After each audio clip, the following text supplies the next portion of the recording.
কিয়ামতের দিন কাদের বন্ধুত্ব অটুট থাকবে? মুত্তাকিদের। কোরআনে উল্লেখ আছে কোন প্রাণী কথা বলেছে?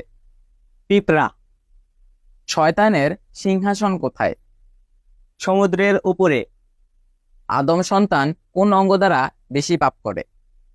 জিহ্বা। কোন ব্যক্তির ঘাড় কিয়ামতের দিন সবচেয়ে লম্বা হবে? মুয়াজ্জিনের। মৃত্যুকালে কোন ব্যক্তির মুখে কালিমা আসে না? যে ব্যক্তি পিতামাতাকে কষ্ট দেয়। কোন ব্যক্তির তওবা আল্লাহর দরবারে কবুল হবে না? গীবতকারীর। পৃথিবীর কোথায় একটি বেহেশতি বাগান আছে? মসজিদে নবমীর নিকটে। হালাল কাজের মধ্যে সর্বনিকৃষ্ট কাজ কি?